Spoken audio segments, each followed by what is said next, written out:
Kaya dito bahin sa pagbalik ni Jesus, nga kuha niya, banahon niya ang mga utay niya, kuhaan ito yung mga pinili.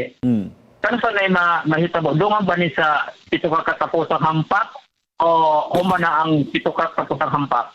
Sa pagbalik ni Ginoong Hesus, humana ang pitok ampak na igsoon. Ang pitok hampak naa kana sa pinadayag 16, no? Kung ato nga lantaw ng ato nga balaan nga kasulatan.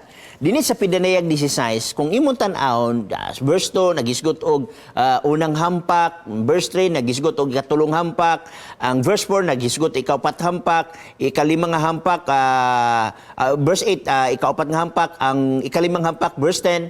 Unya pag-abot nimo dinhi sa gitawag nato igsuon nga ikaunom nga manulunda o miyabos ang panaksan, no? Sa kapungot. I mean, panaksan sa kapungot. Pag-abot nimo dinhi sa gitawag nato og bersikulo 17, no? Naa na yung ikapito nga gitawag nato og hampak. Unya kung man niini mao dayoy pagbalik ni Jesus Christ. So meaning to say, human sa ikapito nga hampak, mao ang pagbalik ni Jesus Christ. Go Igson. Padayon. Ba? Yeah. Tato pa, ang pagbalik ni Jesus din human ang ikapito. Human na. Oh, kay mo man pagbalik ni Kristo pag-abot sa ikapito.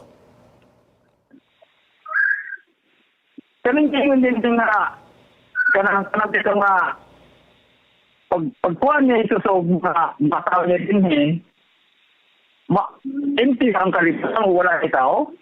Actually, igsoon, dito na human nga gibanhaw ni Christ ang mga patay nga mga matarong. Di lang ko magbasa ng Biblia, pero akong i-declare ang bersikulo. Unang Timoteo 4:16, ang tanan nga nangamatay diha kang Kristo muuna sa pagbangon. Bersikulo 17, ang mga buhi nga nabili niya ng panahon na nga wala moagi og kamatayon pag-abot ni Christ, magdungan sila paingon dito sa langit.